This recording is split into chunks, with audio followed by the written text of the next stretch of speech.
everyone. இன்னைக்கு GK class 4வது class. Sir சொல்றது எப்பயும் சொல்றது இன்ஸ்ட்ரக்ஷன் தான் ஃபாலோ பண்ணுங்க, ப்ராப்பரா அட்டென்ட் பண்ணுங்க.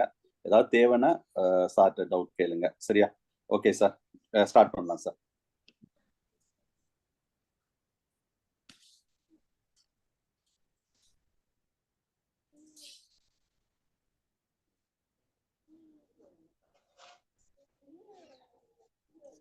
சார் அன்மியூட்ல இருக்கீங்க, மியூட்ல இருக்கீங்க. Page number 28, geography of Tamil Nadu. சரிங்களா? இதை நோட் பண்ணிக்கோங்க. ஃபாதர் ஆஃப் ஜியோகிராஃபி எரோஸ்டோத்தானிஸ், புவியியலின் தந்தை எரோஸ்டோத்தானிஸ். சரிங்களா? லாஸ்ட் கிளாஸ்ல நம்ம தமிழ்நாட்டில் மொத்தம் 38 மாவட்டம் இருக்குன்னு பார்த்தோம். கடைசியாக பிரித்த மாவட்டம் வந்து மயிலாடுதுறை, நாகப்பட்டினம் மாவட்டத்துல இருந்து பிரிச்சாங்க. சரிங்களா? அப்புறம் வந்து நிலப்பரப்பு, ஏற்கனவே அந்த அச்சரேகை தீர்க்க ரேகை அது நீங்க மனப்பாடம் பண்ணிக்கோங்க. பரப்பளவு வந்து தமிழ்நாட்டோட பரப்பளவு 1,30,058 சதுர கிலோமீட்டர். அப்படி இல்லைன்னா இப்படியும் கேட்கலாம், 50,216 சதுர மைல் அல்லது 50,216 சதுர மைல். சரிங்களா? இந்தியாவில் பரப்பளவில் 11வது பெரிய மாநிலம். சரிங்களா? இந்திய பரப்பளவில் தமிழகத்தின் பரப்பளவு பங்கு வந்து பெர்சன்டேஜ் 4%.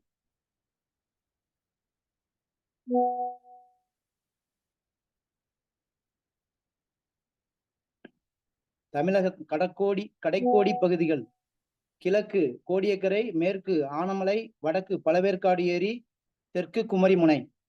பல தமிழக எல்லைகள்.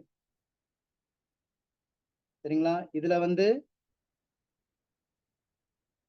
இந்தியாவில் 2வது நீளமான கடற்கரையை கொண்ட மாநிலம். சரிங்களா? தமிழ்நாட்டுல மொத்தம் 940 கிலோமீட்டர் கடற்கரை நீளம் கொண்டது. அடுத்து இயற்கை அமைப்பு, தக்கான பீடபூமி. அன்னைக்கு பார்த்தோம் பீடபூமினா என்னன்னு பார்த்தோம். இதுல வந்து வெஸ்டர்ன் காட்ஸ், ஈஸ்டர்ன் காட்ஸ், பீடபூமி, கடற்கரை சமவெளிகள், உள்நாட்டு சமவெளிகள். இயற்கை அமைப்பு, தமிழ்நாட்டோட இயற்கை அமைப்பை 5ஆக வகைப்படுத்தலாம். இதுல வந்து மேற்கு தொடர்ச்சி மலைகள், வெஸ்டர்ன் காட்ஸ், வடக்கே நீலகிரி மலை முதல் தெற்கே கன்னியாகுமரி மாவட்டம் சுவாமித்தோப்பு வரை உள்ளது. இந்த சுவாமித்தோப்பு மலைக்கு மருதமலைன்னு ஒரு பேர் உண்டு. ஆக்சுவலா மருதமலைங்கிறது கோயம்புத்தூர்ல இருக்கு, அங்கேயும் ஒரு பிளேஸ் இருக்கு, அங்க ஒரு முருகர் ஆலயம் இருக்கு. சரிங்களா? எங்க தொடங்கி எங்க முடியுதுன்னா நீலகிரியில ஆரம்பிச்சு கன்னியாகுமரியில வந்துதான் மேற்கு தொடர்ச்சி மலை முடியுது. இது வந்து நீங்க எப்படி எடுத்துக்கணும்னா, தமிழகத்துல ஆக்சுவலா வந்து நம்ம இந்திய பரப்பளவுல எடுத்துட்டோம்னா மேற்கு தொடர்ச்சி மலைகள் வந்து குஜராத் வரைக்கும் இருக்கும். தமிழ்நாட்டுல நீலகிரி எல்லையில ஆரம்பிச்சு கன்னியாகுமரியில முடியுது. சரிங்களா? இந்த மலையோட உயரம் 2000 மீட்டர் முதல் 3000 மீட்டர் வரை. இத வந்து சில சமயம் அந்த 2000 மீட்டரை 2 கிலோமீட்டர்னு போட்டுருவான். 2 கிலோமீட்டர்ல இருந்து 3 கிலோமீட்டர் வரைக்கும் உயரம். அத மீட்டர்ல கொடுக்கையில 3000 மீட்டர்னு கொடுத்துருவோம். இந்த மேற்கு தொடர்ச்சி மலையில் உள்ள முக்கியமான கணவாய்கள்: பாலக்காட்டு கணவாய், செங்கோட்டை கணவாய், ஆரல்வாய்மொழி கணவாய், அச்சன்கோவில் கணவாய். இந்த மேற்கு தொடர்ச்சி மலையில் உள்ள மலைகள், இந்த கணவாய்கள்னா 4 கணவாய்கள்: பாலக்காடு, செங்கோட்டை, ஆரல்வாய்மொழி, அச்சன்கோவில். மலைகள் பாத்தீங்கன்னா நீலகிரி, ஆனைமலை, பழனிமலை, ஏலக்காய் மலை, வருசநாடு மலை, ஆண்டிப்பட்டி மலை மற்றும் அகஸ்தியர் மலை. சரிங்களா? இதுல மேற்கு தொடர்ச்சி மலைகளும் கிழக்கு தொடர்ச்சி மலைகளும் சந்திக்கும் இடம் நீலகிரி. அது பேஜ்ல இல்ல, அது நீங்க நோட் பண்ணிக்கோங்க பக்கத்துல. மேற்கு தொடர்ச்சி மலைகளும் கிழக்கு தொடர்ச்சி மலைகளும் சந்திக்கும் இடம் நீலகிரி. அடுத்து வந்து ஃபர்ஸ்ட் நீலகிரி மலை தமிழ்நாட்டின் வடமேற்கு பகுதியில் அமைந்துள்ளது. இது வந்து கர்நாடகா மாநிலத்தோட எல்லை. சரிங்களா? அடுத்து வந்துட்டு இந்த நீலகிரி மலையில் 24 சிகரங்கள் உள்ளன. நீலகிரி மலையில் உயரமான சிகரம் தொட்டபெட்டா. தமிழகத்தில் உயரமான சிகரம்னாலும் தொட்டபெட்டா தான். சரிங்களா? தொட்டபெட்டாவோட உயரம் வந்து பாத்தீங்கன்னா 2637. சரிங்களா? அடுத்து அதே நீலகிரி மலையில முக்குர்த்தி சிகரம்னு ஒண்ணு இருக்கு. அதோட உயரம் வந்து பாத்தீங்கன்னா 2554 மீட்டர், அதாவது 2554 மீட்டர். இந்த நீலகிரி மலையில் உள்ள கோடை வாழிடம் பாத்தீங்கன்னா ஊட்டியும் குன்னூரும். தமிழ்நாட்டின் மாநில விலங்கு நீலகிரி வரையாடு இங்குதான் காணப்படுது. சரிங்களா? அடுத்து ஆனைமலை. இந்த ஆனைமலை வந்து தென்னிந்தியாவில் உயரமான மலை. ஆனைமலை வந்து தென்னிந்தியாவில் உயரமான மலை. தமிழகத்தில் உயரமான மலைனா நீலகிரி மலை. தமிழகத்தில் உயரமான சிகரம்னா தொட்டபெட்டா. இப்ப ஆனைமலையில் உயர்ந்த சிகரம்னா ஆனைமுடி. ஆனைமலையில் உயரமான சிகரம் ஆனைமுடி. ஆனைமுடியோட height 2695 metre. சரிங்களா? இந்த ஆனைமலையில் உள்ள முக்கியமான இடங்கள் ஆனைமலை புலிகள் காப்பகம். சரிங்களா? அடுத்து ஆழியாறு பாதுகாக்கப்பட்ட காடுகள், வால்பாறை மலைவாழிடம், காடாம்பாறை நீர்மின் நிலையம், ஆழியாறு அணை, திருமூர்த்தி அணை. இதுல வந்து ஆழியாறு அணை வந்து கோவை மாவட்டம், குறிச்சுக்கோங்க.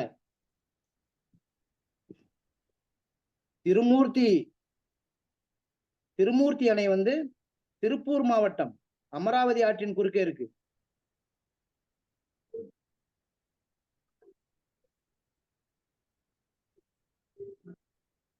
அடுத்து பழனிமலை, மேற்கு தொடர்ச்சி மலையின் கிழக்கு பகுதியில் அமைந்துள்ளது பழனிமலை. பழனிமலை அமைந்துள்ள மாவட்டம் திண்டுக்கல். பழனிமலையில் உயரமான சிகரம் வந்தாராவ். இரண்டாவது உயரமான சிகரம் வேம்படி சோலை. இந்த பழனிமலையின் தொடர்ச்சியில தான் தேக்கடி சரணாலயம் அமைந்துள்ளது. அதாவது கேரளால இருக்கக்கூடிய இடுக்கி மாவட்டத்துல தேக்கடி சரணாலயம்னு ஒண்ணு இருக்கு. அந்த சரணாலயம் எந்த மலைத்தொடர் மேற்கு தொடர்ச்சி மலைன்னு ஜென்ரலா கேட்டுருவான். ஆனா ஒருவேளை உங்களை சுத்தி விடன்னு நினைச்சோம்னா பழனிமலை, யானைமலைன்னு கொடுத்திருந்தா பழனிமலையில தான் அந்த தேக்கடி சரணாலயம் அமைந்துள்ளது. அடுத்து வந்து ஏலக்காய் மலை. இது தமிழகத்தின் தென்மேற்கு பகுதியில் உள்ளது. இந்த முக்கியமான பயிர் வந்து ஏலக்காய் விளையுது. இது எல்லாமே மேற்கு தொடர்ச்சி மலையில இருக்கக்கூடிய மலை தொடர்கள். அடுத்து வந்து வருசநாடு மற்றும் ஆண்டிபெட்டி மலைக்குன்றுகள். மேற்கு தொடர்ச்சி மலையின் கிழக்கு நோக்கிய நீட்சியே வருசநாடு மலைகளாகும். மேகமலை, கழுகுமலை, குரங்கணி மலை, சுருளி மற்றும் கும்பக்கரை. சுருளிங்கிறது நீர்வீழ்ச்சி தேனி மாவட்டத்துல இருக்கு. கும்பக்கரை நீர்வீழ்ச்சி தேனி மாவட்டத்துல இருக்கு. சரிங்களா? இந்த வருசநாடு மலையின் தெற்கு சரிவு பகுதியில் சிறுவல்லிபுத்தூர் மலை அணில் சரணாலயம் அமைந்துள்ளது, விருதுநகர் மாவட்டத்துல. எப்படி கொஸ்டின் கேட்கலாம், தமிழ்நாட்டில் உள்ள ஒரே அணில் சரணாலயம் எதுன்னு கேட்கலாம். அப்படி இல்லாட்டினா அது எந்த மலைத்தொடரில் அமைந்துள்ளதுன்னு கேட்கலாம், எந்த மாவட்டத்தில் அமைந்துள்ளதுன்னு கேட்கலாம். சரிங்களா? இந்த வருசநாடு மலை தொடர்ல தான் வைகை மற்றும் அதன் துணை ஆறுகள் உற்பத்தி ஆகின்றன. அப்போ வைகை நதி உருவாகிற மலை எதுனா வருசநாடு மலை. அடுத்து வந்து பொதிகை மலை. பொதிகை மலை மலையின் பெரும்பகுதி திருநெல்வேலியிலும் மலையோட தென் சரிவு பகுதி கன்னியாகுமரி மாவட்டத்திலும் அமைந்துள்ளது. இந்த பொதிகை மலைக்கு வழங்கப்படக்கூடிய வேறு பெயர்கள் வந்து சிவஜோதி பர்வத், அகஸ்தியர் மலை, தெற்கு கைலாயம். சரிங்களா? இந்த பொதிகை மலையில தான் களக்காடு முண்டந்துறை புலிகள் காப்பகம் இருக்கு. அடுத்து மேற்கு தொடர்ச்சி மலையில் உள்ள சிகரங்கள் தொட்டபெட்டா 26, 37. இதுதான் தமிழ்நாட்டில் உள்ள உயரமான சிகரம். இதுல மேற்கு தொடர்ச்சி மலையிலையும் தமிழகத்தில் அமைந்துள்ள சிகரங்கள் இது எல்லாமே. முக்குருத்தி, வேம்படிச்சோலை. இதுல வந்து தொட்டபெட்டா நீலகிரியில இருக்கு, முக்குருத்தியும் நீலகிரியில இருக்கு, வேம்படிச்சோலை நீலகிரியில இருக்கு, பெருமாள் மலை கொடைக்கானல்ல இருக்கு. சரிங்களா? இந்த பகாசுராங்கிறதுக்கு உங்க டிஆர்பில கொஸ்டின் கேட்டிருக்கான். கீழ்கண்டவற்றில் எது மேற்கு தொடர்ச்சி மலையில் அமைந்துள்ள மலை சிகரம் கொடுத்துட்டு ஒரு 4 ஆன்சர்ல இது ஆன்சரு, 3ன்னா வந்து கிழக்கு தொடர்ச்சி மலையில உள்ளது இந்த பகாசுரா. சரிங்களா? அடுத்து மகேந்திரகிரி மலைக்குன்றுகள் கன்னியாகுமரி மற்றும் திருநெல்வேலி மாவட்டங்களின் எல்லை பகுதியில் அமைந்துள்ளது மகேந்திரகிரி மலைக்குன்றுகள். இந்த மலைக்குன்றுகளின் சராசரி உயரம் 1645 மீட்டர். இந்த மகேந்திரகிரி மலைக்குன்றுகள்ல தான் இந்திய விண்வெளி ஆராய்ச்சி மையத்தோட அந்த ஊந்து வாகனம் கிரையோஜெனிக் இன்ஜின் அதை டெஸ்ட் பண்றது இங்கதான் பண்ணிட்டு இருக்காங்க. சரிங்களா? இந்த மகேந்திரகிரி மலையில தான் திருநெல்வேலியில நீங்க வந்து பாத்தீங்கன்னா, நீங்க கன்னியாகுமரி போயிட்டு வரீங்கன்னா இடது பக்கம் ஒரு பெரிய மலைத்தொடர் இருக்கும். அதுல பார்த்தாலே தெரியும் இந்த மகேந்திரகிரி இந்த விண்வெளி ஆய்வு நிறுவனம். அங்க வந்து என்னன்னா இந்த கிரையோஜெனிக் இன்ஜின், இந்த திரவ ஊந்து இயந்திரத்தை ரிசர்ச் பண்ணிட்டு இருக்கிறாங்க. அடுத்து கிழக்கு தொடர்ச்சி மலைகள். இது வந்து தொடர்ச்சியற்ற குன்றுகள். மேற்கு தொடர்ச்சி மலை வந்து கண்டினியூட்டியா இருக்கும், இது வந்து இடைவெளியோட இருக்கும். மலையின் சராசரி உயரம் 1100 மீட்டர் முதல் 1600 மீட்டர் வரை. கிழக்கு தொடர்ச்சி மலையில் இருக்கக்கூடிய முக்கியமான மலை குன்றுகள் அல்லது மலை தொடர்கள் பாத்தீங்கன்னா ஜவ்வாது மலை, சேர்வராயன் மலை, கல்வராயன் மலை, கொல்லிமலை, பச்சைமலை. சரிங்களா? இதுல வந்து ஒவ்வொரு மலையோட உயரம் வந்து பாத்தீங்கன்னா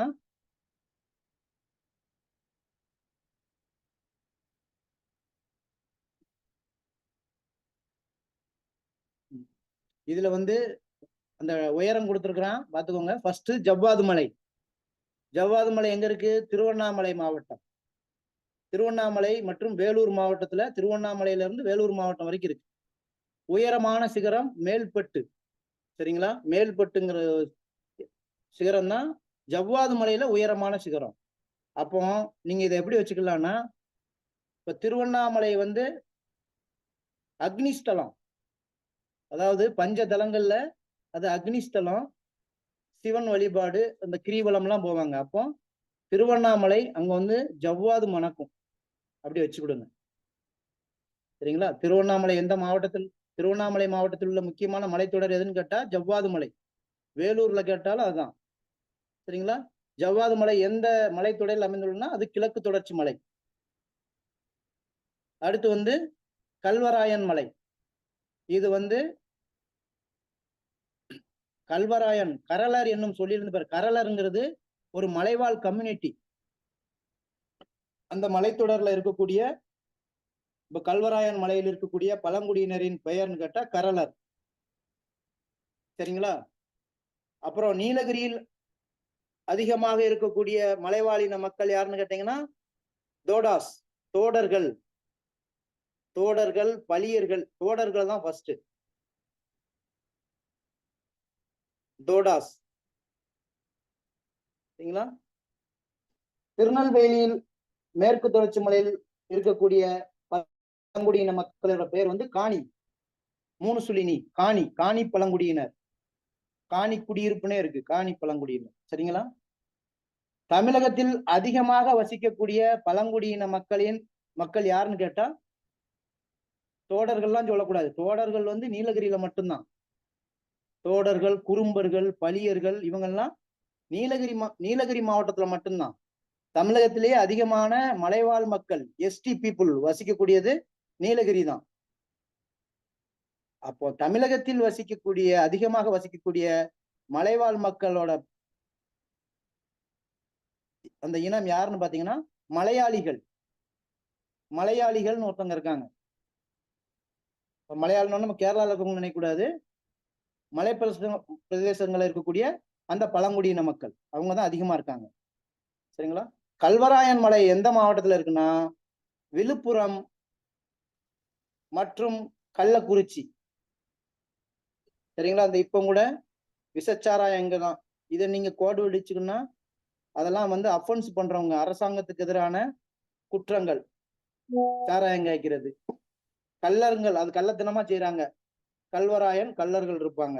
இப்ப கல்வராயன்னா பாத்துக்கணும் எந்த மாவட்டத்துல, விழுப்புரத்துலயும் கள்ளக்குறிச்சிலையும் தான் இந்த மாதிரி விசச்சாராய கேஸ் நிறைய இருக்கும். அப்படி எடுத்துக்கணும்.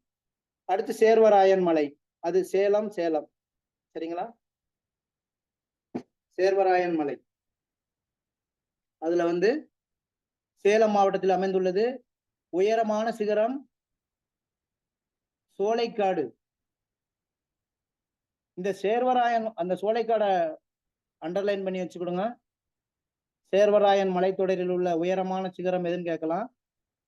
அடுத்து ஏற்காடு கோடை வாஸ்தலம் எந்த மலையில் அமைந்துள்ளதுன்னு கேட்டா சேர்வராயன் மலை.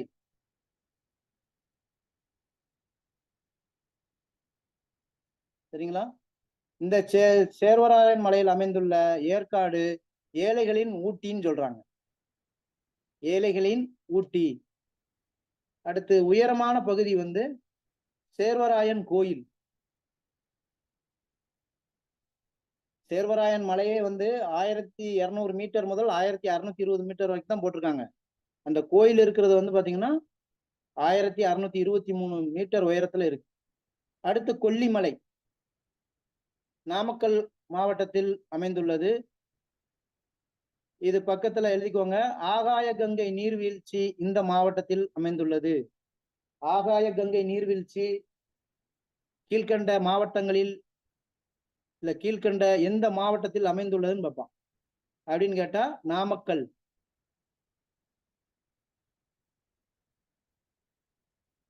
அடுத்து வந்து இதோட பரப்பளவு, இந்த மலையோட மொத்த பரப்பளவு 2800 சதுர மீட்டர். சரிங்களா? அந்த மலையில இருக்கக்கூடிய ஒரு கோவில், ஆலயம் அரப்பளீஸ்வரர் கோவில். அடுத்து வந்து பச்சை மலை, திருச்சி, பெரம்பலூர், சேலம் மாவட்டத்தில் இதன் தொடர்ச்சியா இருக்கு. சரிங்களா? நிறைய பேர் பச்சை மலைனா பெரம்பலூர் மாவட்டம்பாங்க, திருச்சியில இருந்தே இது ஆரம்பிக்கும். சரிங்களா? அடுத்து வந்து தமிழ்நாட்டில் உள்ள முக்கிய மலைகள். கோயம்புத்தூர்னா மருதமலை, வெள்ளியங்கிரி மலை, ஆனைமலை. தருமபுரியில வந்து தீர்த்தமலை, சித்தேரி, வத்தல் மலைகள். திண்டுக்கல் மாவட்டத்துல பழனிமலை, கொடைக்கானல் மலை. ஈரோடு மாவட்டத்துல சென்னிமலை, சிவன்மலை. வேலூர் மாவட்டத்துல ஜவ்வாது மலை, ஏலகிரி மலை, ரத்தினமலை. அடுத்து வந்து ரத்தினமலை மாலைன்னு இருக்கு. அடுத்து வந்து நாமக்கல்ல கொல்லிமலை, சேலத்துல சேர்வராயன் மலை, கஞ்சமலை, சுண்ணாம்பு குன்றுகள். கள்ளக்குறிச்சியில கல்வராயன் மலை, விழுப்புரத்துல செஞ்சிமலை. செஞ்சிமலை, கல்வராயன் மலையும் உண்டு, செஞ்சிமலையும் உண்டு. பெரம்பலூர்ல பச்சை மலை. சரியா? கன்னியாகுமரி மாவட்டத்துல மருத்துவமலை, மருதமலை. அது வந்து மருத்துவமலை தான். கன்னியாகுமரி மாவட்டத்துல மருத்துவமலை. அடுத்து வந்து எக்ஸ்கியூஸ் மீ சார். சொல்லுங்க டீச்சர். மருந்துவாழ் மலை தானே? மருதுவாழ் மலையா?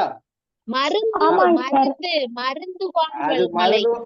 அதுல வந்து பாத்தீங்கன்னா மருது மலைன்னு இருக்கு, மருத மலைன்னு இருக்கு. இதுக்கு முன்னால மருத்துவ மலைன்னு சொல்லுவாங்க. ஆக்சுவலா இது வந்து இந்த சாமி தோப்பு ஏரியால போய் முடியும். அதாவது நம்ம ஐயா வைகுண்டர் வழிபாடு, சரிங்களா, அந்த இடத்துக்கு போய் முடியும். அடுத்து வந்து நீலகிரி. நீலகிரியில வந்து நீலகிரி மலை. அடுத்து பீடபூமிகள் மேற்கு தொடர்ச்சி மலைகள் மற்றும் கிழக்கு தொடர்ச்சி மலைகளுக்கு இடையே அமைந்துள்ளது, முக்கோண வடிவத்தில் அமைந்துள்ளது. தமிழகத்தில் உள்ள பீடபூமி எந்த வடிவத்தில் அமைந்திருக்குன்னா முக்கோண வடிவத்தில் அமைந்துள்ளது. பீடபூமினாலே மேடான பகுதின்னு அர்த்தம், சரிங்களா. தமிழகத்தில் உள்ள பீடபூமி பாராமகால் பீடபூமி. இந்த பாராமகால் பீடபூமி வந்து தருமபுரி, கிருஷ்ணகிரி மாவட்டத்துல இருக்கு. அடுத்து கோயம்புத்தூர் பீடபூமி. கோயம்புத்தூர் பீடபூமி வந்து சேலம், கோயம்புத்தூர், ஈரோடு. அடுத்து மதுரை பீடபூமி மதுரை மாவட்டத்துல. சிகூர் பீடபூமி நீலகிரி. அப்போ இதுல நமக்கு வந்து பாராமகால் பீடபூமினா கூட தருமபுரி, கிருஷ்ணகிரின்னு நம்ம எடுத்துருவோம். கோயம்புத்தூர் பீடபூமினாலே அது ஒரு 3 மாவட்டம் அருகருகே அமைந்துள்ள மாவட்டங்கள். மதுரை பீடபூமி மதுரை மாவட்டத்துல. இது நம்ம கேள்விப்படாதது சிகூர் பீடபூமி. சிகூர் பீடபூமி எங்கு அமைந்துள்ளதுன்னு கேட்பான். அப்படி கேட்டா நீலகிரி. அடுத்து சமவெளிகள், உள்நாட்டு சமவெளிகள், கடற்கரை சமவெளிகள். உள்நாட்டு சமவெளிகள் காவிரி ஆற்று சமவெளிகள், சரிங்களா. இந்த நான் சொல்லியிருப்பேன் நினைக்கிறேன் ஏற்கனவே. போன குரூப் 1ல இந்த குரூப் 1 ப்ரிலிம்ஸ் இப்போ முடிஞ்சிச்சு. அதுல வந்து ஒரு கொஸ்டின், தமிழ்நாட்டில் உள்ள மொத்த ஆறுகள் வந்து 17 ஆறு இருக்கு தமிழ்நாட்டுல, சரிங்களா. தமிழகத்தில் உள்ள மொத்த அணைக்கட்டு வந்து 81 அணைக்கட்டுகள் இருக்கு தமிழ்நாட்டுல. தமிழகத்தில் உள்ள மொத்த அணைக்கட்டுகளின் எண்ணிக்கை 81 அணைக்கட்டுகள். உள்நாட்டு சமவெளிகள்ல காவிரி ஆற்று சமவெளி வளமான சமவெளி, சரிங்களா. கடற்கரை சமவெளின்னு எடுத்துக்கிட்டீங்கன்னா கோரமண்டல் அல்லது சோழமண்டல சமவெளி, டெல்டா, சரிங்களா, தஞ்சை, திருவாரூர், நாகப்பட்டினம் மாவட்டத்தில் உள்ளது. சென்னை முதல் கன்னியாகுமரி வரைக்கும் இந்த கடற்கரை சமவெளி அமைந்துள்ளது. அதாவது நம்ம வங்காள விரிகுடாவோட தொடர்ச்சி கடற்கரை சமவெளி. கிழக்கு நோக்கி பாயும் ஆறுகளால் உருவாக்கப்பட்டுள்ளது. இந்த சமவெளி வந்து தமிழகத்தில் உள்ள ஆறுகள் மேற்குல உருவாகி கிழக்கு நோக்கி பாயுது, அந்த ஆறுகளால உருவாக்கப்பட்டது. கிழக்கு கடற்கரை சமவெளி மன்னார் வளைகுடா. கிழக்கு கடற்கரை சமவெளியில் அமைந்துள்ள மன்னார் வளைகுடாவில் பவளப்பாறைகள் காணப்படுகிறது, சரிங்களா. நம்ம வந்து ஏற்கனவே பார்த்திருக்கோம், தமிழ்நாட்டுல வந்து நம்ம ஆற்று தீவும் இருக்கு, கடல் தீவும் இருக்கு. ராமேஸ்வரம் வந்து கடல் தீவு, ஸ்ரீரங்கம் வந்து ஆற்று தீவு. இந்தியாவில் இருக்கக்கூடிய உலகில் இருக்கக்கூடிய மிகப்பெரிய ஆற்று தீவு வந்து மஜ்லிஸ், அஸ்ஸாம்ல பிரம்மபுத்திரா ஆற்றோட நடுவுல இருக்கு, சரிங்களா. ஆனா இதுல தமிழகத்தில் உள்ள பாலைவன குன்றுகள் எதுன்னு கேட்டா தமிழ்நாட்டுல பாலைவனமும் இருக்கு. அதைத்தான் இந்த தேரிக்காடுகள்னு கொடுத்துருக்காங்க. தேரி குன்றுகள் வந்து ராமநாதபுரத்தில் கிடையாது, தூத்துக்குடி மாவட்டத்துல இருக்கு. அந்த உடன்குடி அந்த பெல்ட்ல இருக்கும். ஒரு மண்ணே பாத்தீங்கன்னா அப்படியே குங்கும கலர்ல இருக்கும், சரிங்களா. அடுத்து கடற்கரைகள். சென்னையில வந்து மெரினா, எலியாட் கடற்கரை இருக்கு. கோவளம் பீச் வந்து காஞ்சிபுரத்துல இருக்கு. சில்வர் பீச் வந்து கடலூர்ல இருக்கு, சரிங்களா. ஒருவேளை வெள்ளி கடற்கரை எந்த மாவட்டத்தில் அமைந்துள்ளதுன்னு கேட்டா வெள்ளி கடற்கரை இல்லையே, சில்வர் பீச் தான் நம்ம கேட்டிருக்கோம். அப்படிலாம் சில சமயம் நம்ம குழம்பிரும். அடுத்து வந்து தங்க மணல் கடற்கரை, பனைமரம், சவுக்குத்தோப்பு. அப்புறம் தமிழகத்தில் உள்ள ஆறுகள். ஆறுனாலே நமக்கு தெரியும் காவேரி ஆறு தான்ட்டு, சரிங்களா. தமிழ்நாட்டுல உள்ள மிகப்பெரிய ஆறு எதுன்னு கேட்டா காவேரி. இந்தியாவில் மிக நீளமான ஆறுன்னு கேட்டா கங்கை. அப்போ தென்னிந்தியாவின் கங்கை, தென்னிந்தியாவின் நீளமான ஆறுனா கோதாவரி, ஆந்திர பிரதேசத்துல இருக்கு. சரிங்களா? அம்பர்கண்ட் அந்த மலைத்தொடர்ல உருவாகி அப்படியே மகாராஷ்டிரா, ஆந்திரால பாயும். அதான் தென்னிந்தியாவின் கங்கை, தென்னிந்தியாவில் நீளமான ஆறு கோதாவரி. தமிழ்நாட்டுல வந்து காவேரி, காவேரியோட டிஸ்டன்ஸ் வந்து 760. நீங்க சிந்து நதியோட தூரம், அதாவது காவேரி வந்து தமிழ்நாட்டுல 760 கிலோமீட்டர் பாயுது. சிந்து நதி வந்து இந்தியாவுல எவ்வளவு தூரம் பாயுதுன்னா 760 கிடையாது, 709, 709. சிந்து நதி இந்தியாவில் பாயக்கூடிய மொத்த அந்த டிஸ்டன்ஸ் தூரம் என்பது 709 கிலோமீட்டர். சரிங்களா? காவேரி வந்து 760 கிலோமீட்டர்.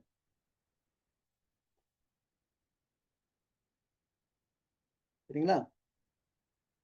இதுல வந்து இப்ப நமக்கு தெரியும், எனக்கு வந்து 1 டிஎம்சி தண்ணி 10 டிஎம்சி தண்ணி தாம்பாங்க.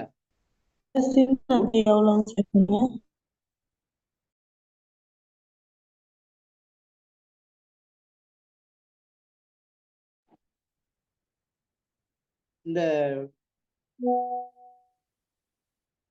டீச்சர் என்ன கேட்டீங்க? ஒரு டிஎம்சி சிந்து நதி சொல்லுங்க சார், கிலோமீட்டர். 709.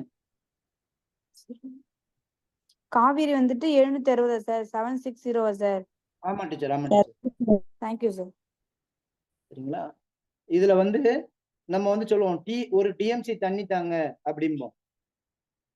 ஒரு டிஎம்சினா 2831 கோடி லிட்டர் தண்ணி. ஒரு டிஎம்சி என்பது 2831 கோடி லிட்டர். சரிங்களா? அடுத்து வந்து வற்றாத ஆறு, தமிழகத்தில் வற்றாத ஆறு எதுன்னு பாத்தீங்கன்னா ஜீவநதி, தாமிரபரணி. சரிங்களா? இந்த தாமிரபரணி ஆற்றுல வந்து எதுக்குன்னா, இது வடகிழக்கு பருவமழையிலையும் மழை பொழிவு பெறும். பொதிகை மலை, தாமிரபரணி உருவாகக்கூடிய இடம் வந்து பொதிகை மலை அல்லது அகஸ்தியர் மலை. அது மேற்கு தொடர்ச்சி மலையில இருக்கு. மேற்கு தொடர்ச்சி மலை வந்து அந்த பொதிகை மலை பகுதி வடகிழக்கு பருவமழையிலையும் மழை பொழிவு பெறும், தென்மேற்கு பருவமழையிலையும் மழை பொழிவு பெறும்.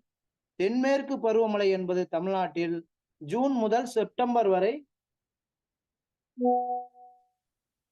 மழை பொழிவை தரும். தமிழகத்திற்கு அதிகமான மழை பொழிவை தரக்கூடியது வடகிழக்கு பருவமழை. இந்தியாவிற்கு அதிகமான மழை பொழிவை தரக்கூடியது தென்மேற்கு பருவமழை. தமிழகத்தில் 2 பருவங்களிலும் மழை பொழிவை பெறக்கூடிய மாவட்டம்.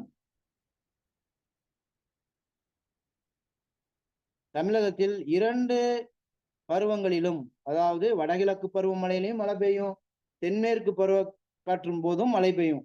அப்படி பெய்யக்கூடிய அந்த மழை பொழிவை பெறக்கூடிய மாவட்டங்கள் ஃபர்ஸ்ட் வந்து நீலகிரி, செகண்ட் ஒன்னு கோயம்புத்தூர், தேர்ட் வந்து கன்னியாகுமரி. இந்த 3 மாவட்டமும் 2 பருவ காலங்களிலும் மழை பொழிவை பெறும். சரிங்களா? அடுத்து இந்த தாமிரபரணி நதியின் மற்றொரு பெயர் பொருணை நதி, தன்பொருணை, பொருணை நதி, பொருணை.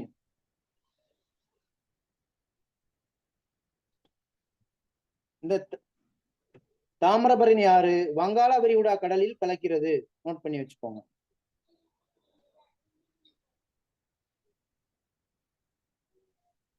அடுத்து காவேரி ஆறு, இதோட இனி ஒரு பேர் வந்து பொன்னி நதி, பொன்னி ஆறு. இது எங்க உருவாகுதுன்னா கர்நாடக மாநிலத்தில் கூர்க் மாவட்டத்தில் பிரம்மகிரி குன்றுகளில் தலைக்காவிரி என்னும் இடத்தில் உற்பத்தி ஆகிறது. அதாவது இந்த கூர்க் மாவட்டத்துல தலைக்காவேரின்னு சொல்லுவாங்க, அப்படி இல்லாட்டினா ஆடுதாண்டா பாளையம்பாங்க. அந்த இடத்துலதான் காவேரி, தலைக்காவேரிங்கிற இடத்துல உற்பத்தி ஆகுது. அந்த காவேரி ஆற்றின் குறுக்கே, தமிழகத்துக்கு வரக்கூடிய காவேரி நதியின் குறுக்கே அல்லது வழியில் அமைந்துள்ள நீர்வீழ்ச்சி ஒகேனக்கல் நீர்வீழ்ச்சி. சரிங்களா? ஒகேனக்கல் நீர்வீழ்ச்சி எங்க இருக்குன்னா தர்மபுரி மாவட்டத்துல இருக்கு. காவேரி ஆற்றின் குறுக்கே சேலத்தில் கட்டப்பட்டுள்ள அணை வந்து ஸ்டான்லி நீர்த்தேக்கம் அல்லது மேட்டூர் அணை. 1934ஆம் ஆண்டு இந்த அணை கட்டப்பட்டது.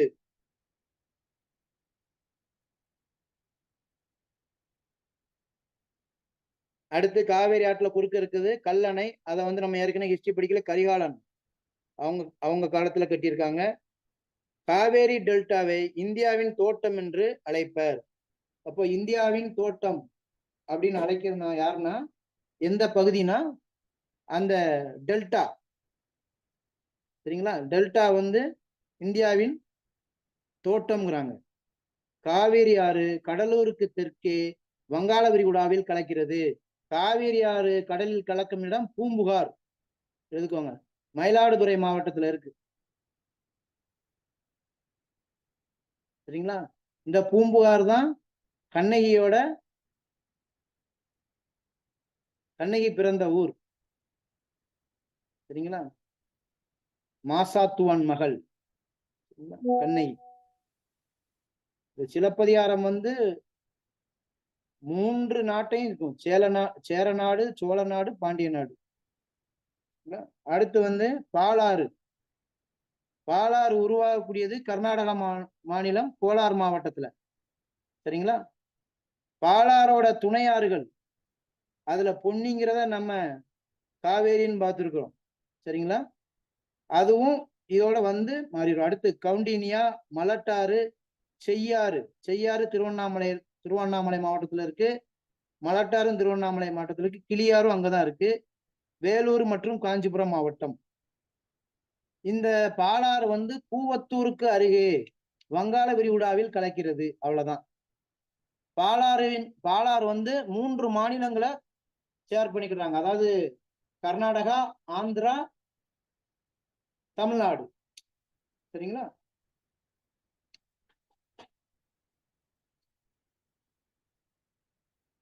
தென்பெண்ணையாறு அல்லது தென் பொருணையாறு.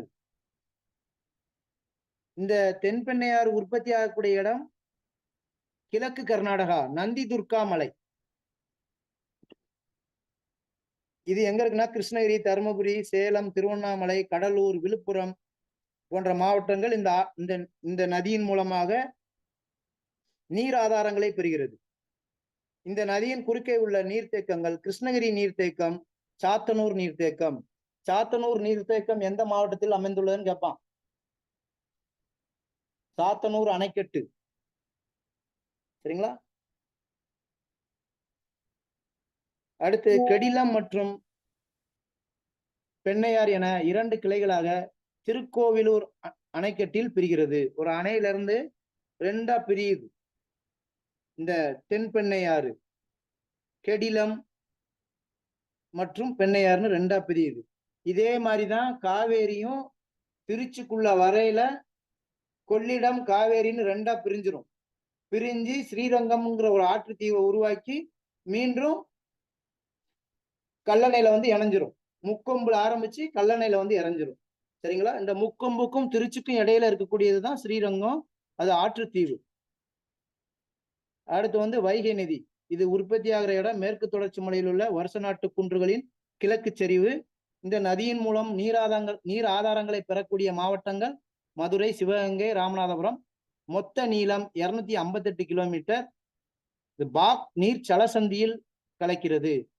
பாக் நீர் சந்தியில் கலக்கிறது. எங்க இருக்குன்னா கொஞ்சம்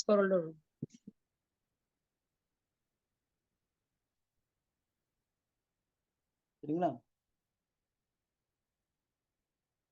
இது வந்து பாக் நீர் சலசந்தியில் கலக்கிறது. அடுத்து தாமிரபரணி உற்பத்தி. இதுல அம்பாசமுத்திர வட்டம், பாபநாசம்லாம் போடாதீங்க. பொதிகை மலையில் தோன்றுகிறது. பொதிகை மலை வந்து அம்பாசமுத்திரம் வட்டம் தாலுக் லிமிட்ல கிடையாது. பொதிகை மலை வந்து மேற்கு தொடர்ச்சி மலையில பாதுகாக்கப்பட்ட வனப்பகுதியில இருக்கு. சரிங்களா? திருநெல்வேலி, தூத்துக்குடி மாவட்டங்களில் நீர் ஆதாரம் இதுதான். வங்காள விரிகுடா கடலில் கலக்கிறது. முக்கிய துணை ஆறுகள். சரிங்களா? காரையாறு,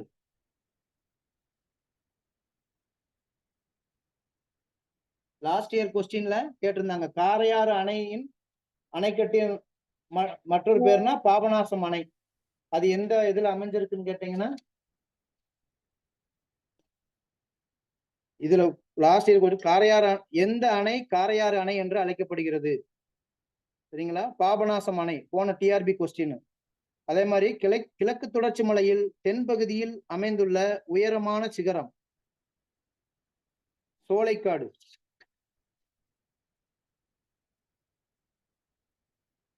சரிங்களா? இந்த இதை வந்து போன இது அதே மாதிரி போன கொஸ்டின்ல வந்து கீழ்கண்டவற்றில் எது மேற்கு தொடர்ச்சி மலையில் இல்லாத சிகரம்? அதுல ஆன்சர் வந்து இந்த முகநூர். சரிங்களா? அதுல வந்து தொட்டபெட்டா, வேம்படி சோலை, பகாசுரா எல்லாம் கேட்டிருந்தாங்க. அதுல வந்து முகநூர் வந்து ஆன்சர் போன டிஆர்பில உள்ள ஜியாகிரபி கொஸ்டின். அடுத்து இது வந்து என்னன்னா, இதுல உள்ள காரையாறு போனது. சேர்வலாறு அணை, காரையாறு அணை. காரையாறு அணைக்கு இனி ஒரு பெயர் பாபநாசம் அணை. சரிங்களா? பாபநாசம் வந்து தஞ்சாவூர் மாவட்டத்து பக்கத்துலயும் பாபநாசம்னு ஒரு ஊர் இருக்கு. சரிங்களா? சேர்வலாறு. அடுத்து மணிமுத்தாறு. இந்த மணிமுத்தாறு விழுப்புரம் மாவட்டத்திலயும் மணிமுத்தாறுன்னு ஒண்ணு இருக்கு. அடுத்து கடனா நதி. அடுத்து பச்சையாறு, சிற்றாறு, ராமா நதி. அதுக்கு பக்கத்துல நம்பியாறுன்னு எழுதிக்கோங்க. நம்பியாறு அதுவும் இதோட துணையாறுக தான். தென்னிந்தியாவில் ஒரே வற்றாத நதி. சரிங்களா? தாமிர இதுக்கு இந்த காரண பேர் போட்டிருக்காங்க. தண்ணியில காப்பர் இருக்கு. அது இது வருணினா சிற்றோடைகள் கிடையாது, பரணி தான். பரணின்றது போர் இலக்கியம். சரிங்களா?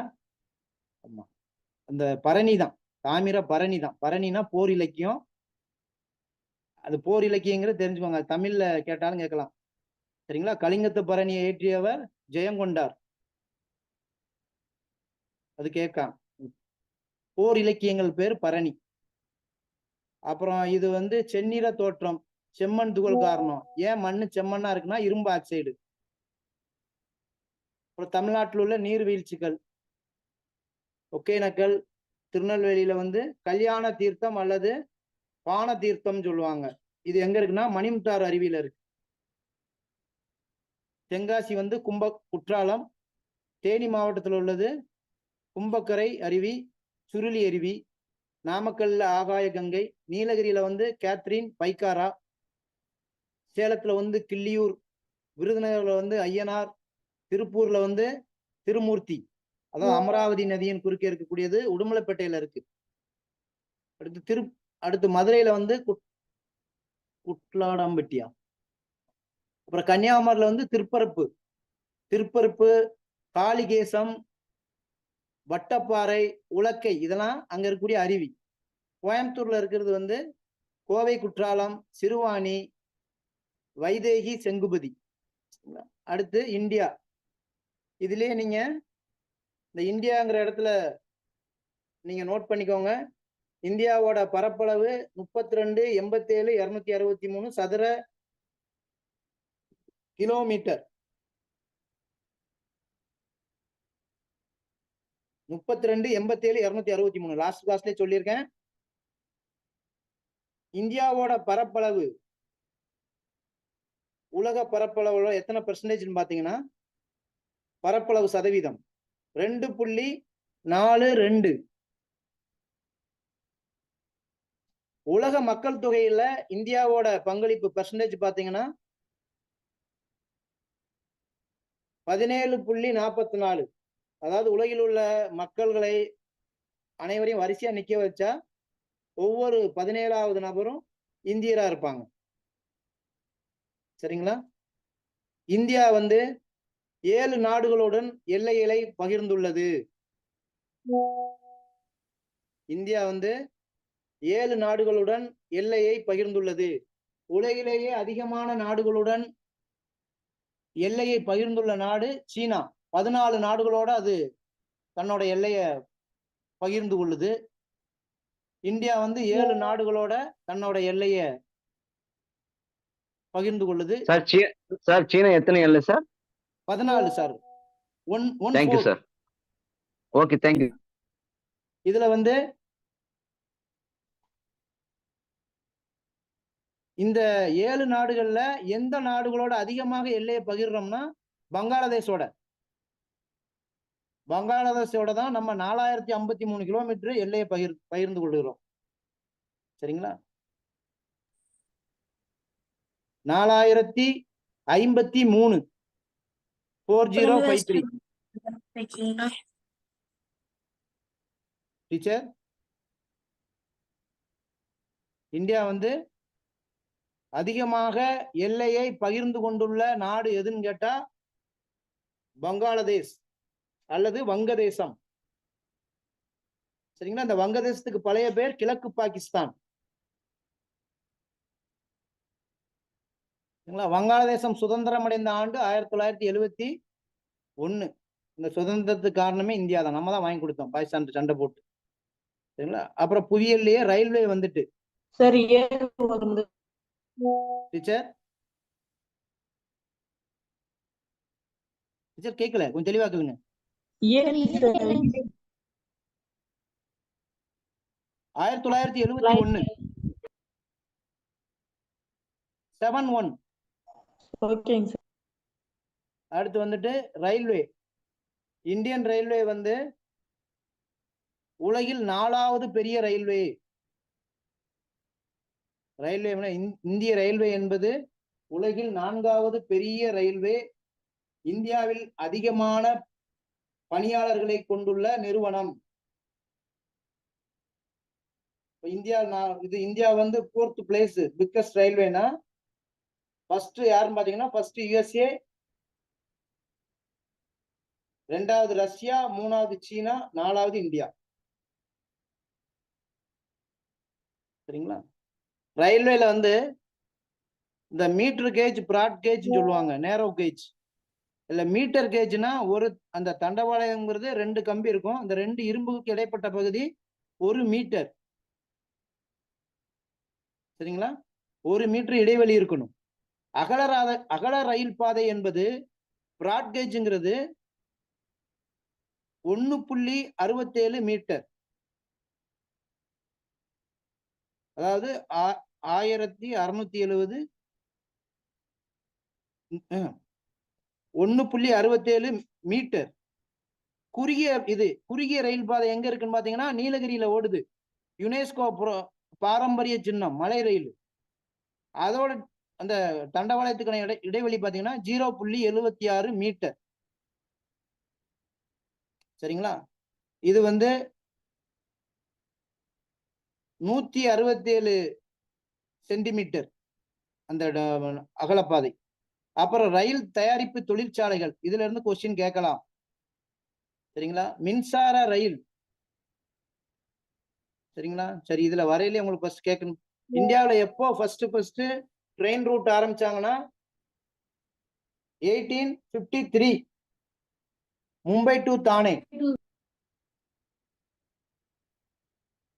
இந்தியாவில் முதலாக ரயில் போக்குவரத்து ஆரம்பிக்கப்பட்ட ஆண்டு 1853 ஆண்டு. எங்க இருந்து பாத்தீங்கன்னா மும்பையில இருந்து தானே வரைக்கும் மொத்த டிஸ்டன்ஸ் வந்து பாத்தீங்கன்னா 32 கிலோமீட்டர். சரிங்களா? அடுத்து இயர் சொல்லுங்க சார். 1853.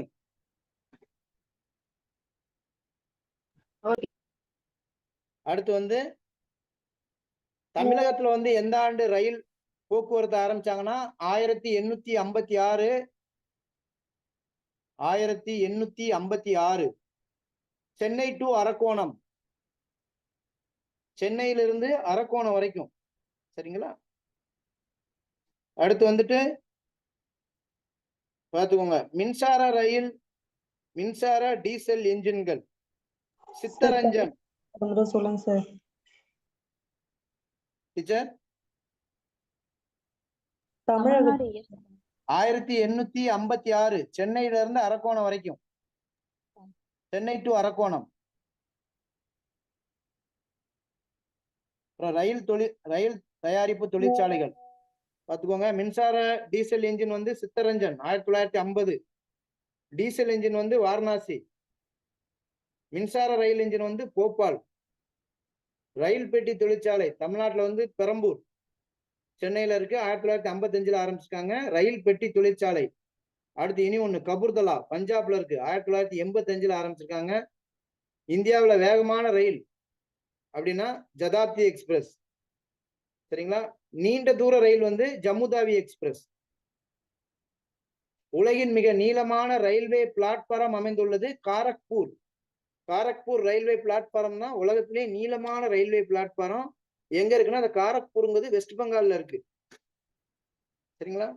அடுத்து இந்தியாவின் ரயில்வே அது எங்கெல்லாம் இருக்கு? இந்தியன் ரயில்வே தெற்கு ரயில்வே வந்து சென்னை, மேற்கு ரயில்வே வந்து மும்பை சர்ச்கட், கிழக்கு ரயில்வே வந்து கல்கத்தா, வடக்கு டெல்லி, மத்திய ரயில்வே வந்து மும்பை பிடி, வடகிழக்கு இது வந்து காரக்பூர். காரக்பூர் காரக்பூர் வந்து நம்ம ஏற்கனவே சொல்லிருக்கோம் வெஸ்ட் பெங்கால்ல இருக்குன்னு. வடகிழக்கு எல்லை பகுதி எங்க இருக்குன்னா கவுஹாத்தி அஸ்ஸாம்ல இருக்கு. தென் மத்திய அதாவது சவுத் சென்ட்ரல் அதோட ஹெட் குவார்டர் எங்கன்னா செகந்திராபாத். தென்கிழக்கு ரயில்வேயின் ஹெட் குவார்டர் எங்கன்னு பாத்தீங்கன்னா கல்கத்தா. தென்மேற்கு ரயில்வேயின் ஹெட் குவார்டர் எங்கன்னு பாத்தீங்கன்னா பெங்களூர். பெங்களூர்ல ஹூப்ளிங்கிற ஒரு இடத்துல இருக்கு. அடுத்து கிழக்கு கடற்கரையில் அமைந்துள்ள இந்திய துறைமுகங்கள்.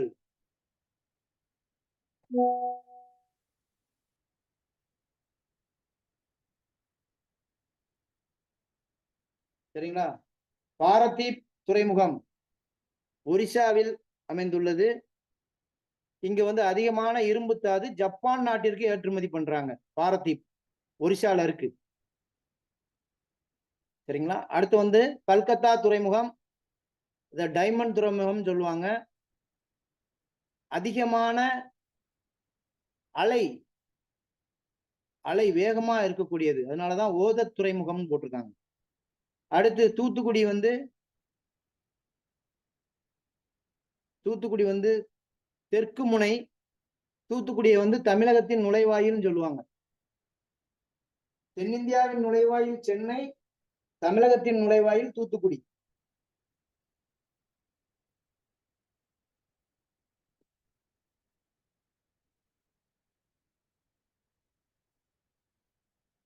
சரிங்களா? அடுத்து வந்து சென்னை துறைமுகம் செயற்கையான துறைமுகம். அடுத்து விசாகப்பட்டினம் வந்து டால்பின் நோஸ் என்ற பாறை மற்றும் இயற்கை துறைமுகம். கப்பல் கட்டும் துறைமுகம் அதாவது இந்தியாவில வந்து கிழக்கு கடற்கரையில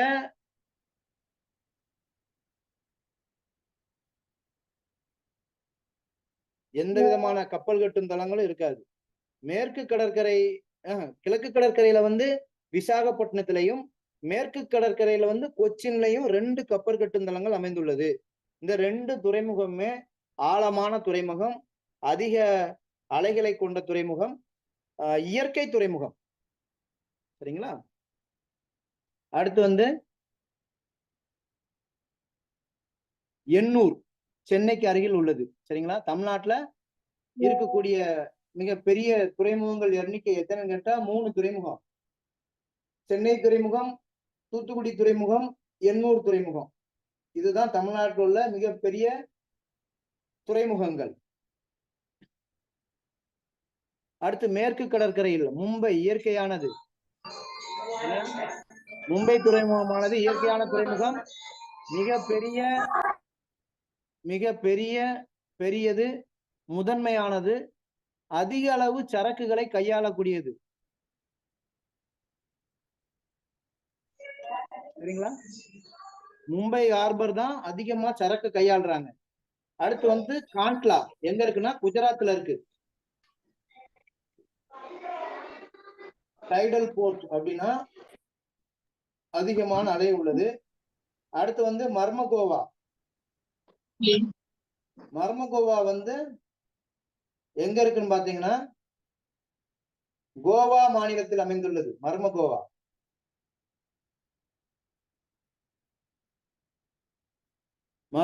வந்து கோவா மாநிலத்தில் அமைந்துள்ளது. அது இயற்கை துறைமுகம். இரும்புத்தாது அதிக அளவில் ஏற்றுமதி செய்யக்கூடிய துறைமுகம். நீங்க பார்த்து பாத்தீங்கன்னா அது வந்து இரும்புத்தாது ஜப்பானுக்கு ஏற்றுமதி பண்றாங்க. ஆனா இந்தியாவில இரும்புத்தாது அதிகமா இது பண்றது பாத்தீங்கன்னா கோவா துறைமுகம் தான், மர்ம கோவா. அடுத்து புதிய மங்களூர் கர்நாடகாவில் இருக்கு. குதிரைமுக் என்ற இடத்தில் இரும்பு ஏற்றுமதி. அடுத்து கொச்சின் இயற்கையான துறைமுகம், கப்பல் கட்டும் தொழில். இந்த கொச்சின் ஹார்பர் நமக்கு பெற்றதுக்கு உதவி வந்து பாத்தீங்கன்னா ஜப்பான் அரசாங்கத்தின் உதவியோட அல்லது ஜப்பான் நாட்டின் உதவியோட தான் அந்த ஹார்பர் நம்ம கட்டி இருக்கிறோம். சரிங்களா? இந்த விசாகப்பட்டினம் துறைமுகமும் சரி, கொச்சின் துறைமுகமும் சரி, கடற்படை தளம் இருக்கு. அடுத்து மும்பை துறைமுகத்தின் நெரிசலை தவிர்க்க நவசேவா அல்லது ஜவஹர்லால் நேரு துறைமுகம் உருவாக்கப்பட்டது. அப்போ கொஸ்டின் எப்படி கேட்கலாம்னா, நவசேவா துறைமுகத்தின் மற்றொரு பெயர் என்னன்னா ஜவஹர்லால் நேரு துறைமுகம். அடுத்து பன்னாட்டு விமான நிலையங்கள். பன்னாட்டு விமான நிலையங்கள் வந்து இந்தியாவுல மும்பையில் இருக்கக்கூடிய விமான நிலையம், அது பெயர் வந்து சாந்தா குரூஸ். கல்கத்தாவில் இருக்கக்கூடிய விமான நிலையத்தின் பெயர் டம்டம் அல்லது சுபாஷ் சந்திர போஸ் விமான நிலையம். இந்த மும்பை விமான நிலையத்துக்கும் சத்ரபதி சிவாஜி விமான நிலையம் பேர் உண்டு, இனி ஒரு பேர். அப்புறம் டெல்லி பாலம் விமான நிலையத்தில் இனி ஒரு பேர் வந்து இந்திரா காந்தி சர்வதேச விமான நிலையம். அப்புறம் சென்னையில இருக்கக்கூடிய மீனம்பாக்கம் அண்ணா பன்னாட்டு விமான நிலையம். காமராஜர் இது வந்து அது உள்நாட்டு விமான போக்குவரத்து விமான நிலையம். அடுத்து வந்து தமிழகத்தில் உள்ள நீர்மின் சக்தி திட்டங்கள் குந்தா, பைக்காரா, இது ரெண்டுமே நீலகிரி மாவட்டத்துல. பெரியார் நீர்மின் திட்டம் மதுரை மாவட்டத்துல, ஆழியார் நீர்மின் திட்டம் கோயம்புத்தூர் மாவட்டத்துல, சேலம் மேட்டூர் நீர்மின் திட்டம் ஸ்டான்லி நீர்த்தேக்கம், சரிங்களா, பாபநாசம் நீர்மின் திட்டம் நெல்லை. அடுத்து அணைக்கட்டு, இந்தியாவில் உள்ள ஹிராகுட் மகாநதியின் குறுக்கே கட்டப்பட்டுள்ள ஹிராகுட் அணை உலகத்தின் மிக நீளமான அணைக்கட்டு. அடுத்து சட்லஜ் நதியின் குறுக்கே பஞ்சாபில் கட்டப்பட்டுள்ள பக்ரானங்கல் அணைக்கட்டு உலகில் உயரமான அணைக்கட்டு. சரிங்களா, நோட் பண்ணிக்கோங்க. அடுத்து வந்து நாகார்ஜுன சாகர் அணைக்கட்டு எந்த மாநிலத்தில் அமைந்துள்ளதுன்னா ஆந்திர பிரதேசம். எந்த நதியின் குறுக்கே அந்த அணை கட்டப்பட்டுள்ளதுன்னா கிருஷ்ணா நதியின் குறுக்கே கட்டப்பட்டுள்ளது நாகார்ஜுன சாகர்.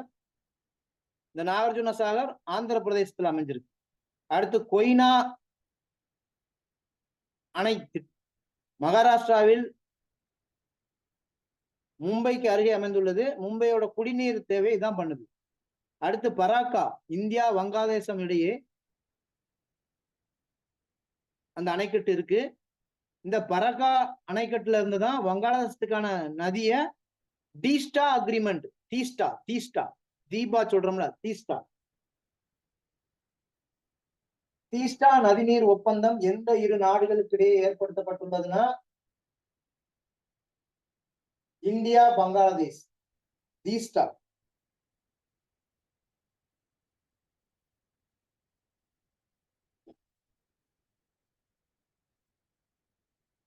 சரிங்களா, அப்புறம் வந்துட்டு கோசி நதி வந்து பீகாரின் துயரம் என்று அழைக்கப்படுகிறது.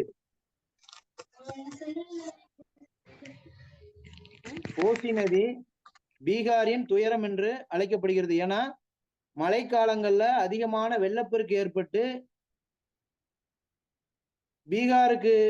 பீகார் மாநிலத்தில் இழப்புகளை அதிகம் ஏற்படுத்தக்கூடியது, சேதங்களை அதிகம் ஏற்படுத்தக்கூடியது. அதனால பீகாரின் துயரம் என்று அழைக்கப்படும் நதி எதுன்னு கேட்டா கோசி. வங்காளத்தின் துயரம் என்று அழைக்கப்படுவது எதுன்னு கேட்டா தாமோதர் நதி. வங்காளத்தின் துயரம் அப்படின்னு கேட்டா தாமோதர் நதி.